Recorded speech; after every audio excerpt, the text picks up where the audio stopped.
Hello everyone, and welcome to Whisky Wednesday.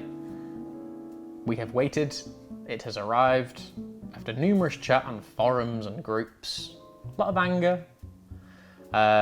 This is Glendronach 12, but it is the release, which no longer states that it is non-chill filtered, and just states that it is natural colour. Now, unfortunately, my original idea for this video was to have an old bottle and a new bottle, but things have just been very busy and I've not been able to organise that. So we're going to try the new one. This particular batch was bottled 2nd of February 2021 at 8:49 in the morning. I've bought enough Glendronach 12 over the last however many years to know what Glendronach 12 tastes like. My colleague Alex, who works with me in this shop, adores Glendronach 18. Like, you can smell it from like 3 miles away. He's like a shark, but with Glendronach 18, like one drop in however many litres of water. I've had numerous bottles of 12, numerous bottles of 15, 2 bottles of 18, and I've never bought a 21 just because I think it's too dry. I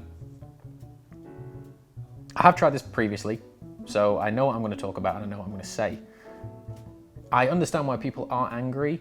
The removal of that phrase does allow more flexibility from the distillery point of view, because they might argue that some batches might need to be chill filtered to maybe taste where they want it to taste, in the same sense that some distilleries add colour to just get it to the colour that they want.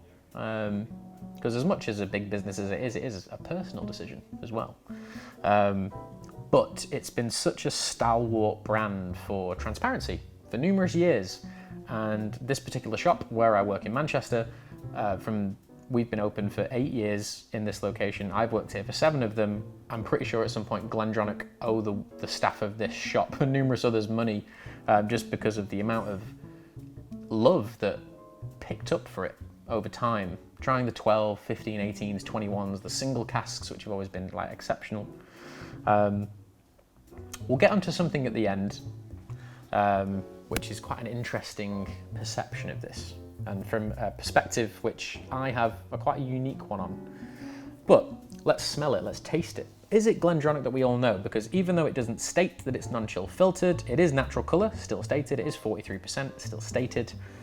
If they were to lower the ABV, I think that would be, criminal's a strong word, but I think it would be a powerful thing to do from their point of view. But anyway, let's smell, let's taste. It smells like Glendronach. It's chocolate orange and Christmas spice.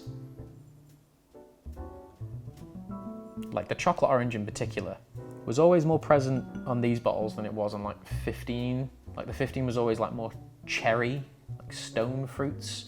The 18 is always just like super intense, like walnut, more cherry, Christmas, like mince pies and things like that. But yeah, this was always like luscious chocolate orange for me. And indeed it still is, but the orange note is very present, it's very perfumed. I don't mean that in an artificial sense, it's just, it fills your sinuses, you know? And underneath that are your typical sherry notes of raisin and apricot, Christmas cake, etc., etc. But blind, if you gave that to me, I'd be like, that's definitely a Glendronach and it's probably a 12-year-old. Importantly, taste.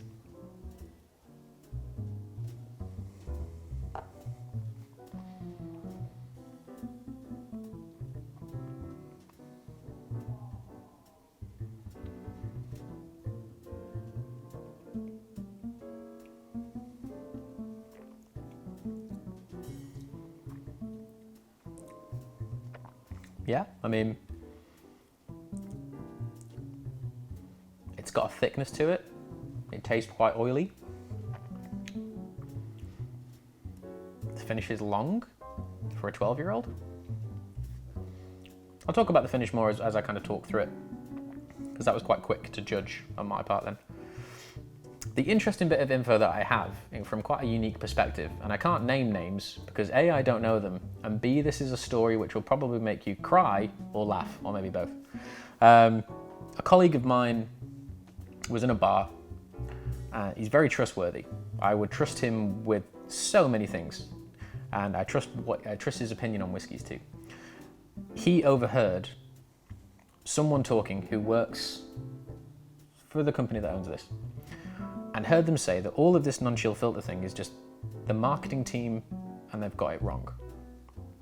Now, I wasn't there, so I can't attest to this, but the paraphrasing that I got from it was the idea that non-chill filtering, the idea for that of them is, does it chill as it comes off the still?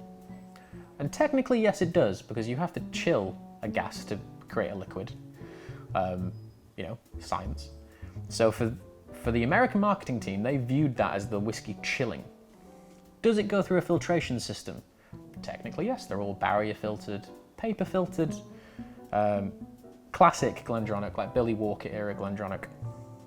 I'm pretty sure it was just like very thinly barrier filtered, like literally just a sheet of paper to catch chunks of wood. So that happened. That's apparently something that's in the air. But that is all hearsay. It's from a friend who is trustworthy, but heard in a bar, which was quite loud. And then the other thing, I won't move because it'll ruin the shot, but if you look at single cask Glendronachs now, they don't say natural colour.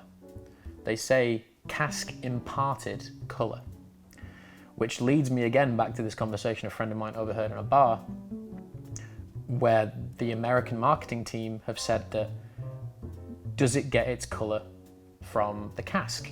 To which we've all said, of course it does. On average, 75 to 80% of the colour, possibly even more, depending on who you speak to, comes from the barrel. For them, that isn't a natural colour. That's additional colour, and the addition has come from the barrel. Now, all of this stuff I'm saying could be true, it could not be. It's just things that I've heard. I've not been in touch with the marketing team in Scotland directly, like Ralphie has. That video caused quite a stir. But this is what's been overheard in a bar, which, if anything, is always more truthful than a professional email. But that's what I've heard. Back to the finish.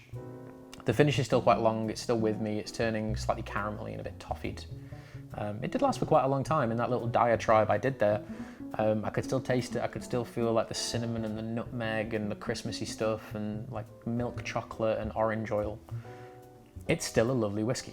It really is. Oh, excuse me.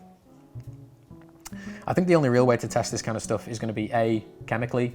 It's 43%, so I don't know if like the adding water and it going cloudy test would really work. It needs to be higher than 46% or higher to really test that. But can you test whiskies to see if they have been chill filtered? I don't know. But it still tastes good, for the people saying they'll never buy Glendronach again, I've seen a lot of them in these forums. And will you never buy Glendronach again? I know it's owned by a big company, blah, blah, blah, blah, blah, blah. But the distillery still makes good whiskey. Rachel Barry's always made good whiskey at Bowmore, at Auchentoshan, and I'm not a big lover of Auchentoshan, but like the 3-wood was pretty good. She put that together. So don't say you'll never buy Glendronach again, because I think that's such an absolutist statement, because this is still pretty affordable. It's still really tasty. The 15 is like, I think they release it twice a year now. The 18 will always be like tremendous value for what it is, and the stock that's in it, although older vintages are now kind of creeping.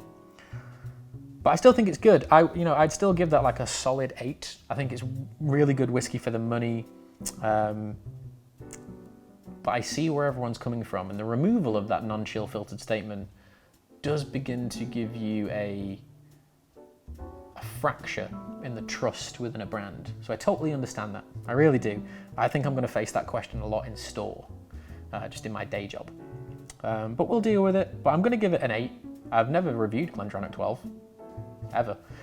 That's the score I'd normally give it. Like the 15, a little bit better. 18, a little bit better. 21, I'd probably go like 8.5 because it was never really for me. But it's nice and it's affordable for a 21-year-old in the UK, anyway. But yeah, thank you all for watching. That's my bit on the Glendronach argument. Bit of hearsay, bit of rumour. But yeah, this has been Whisky Wednesday. That's an 8, and I will see you all next week. Cheers.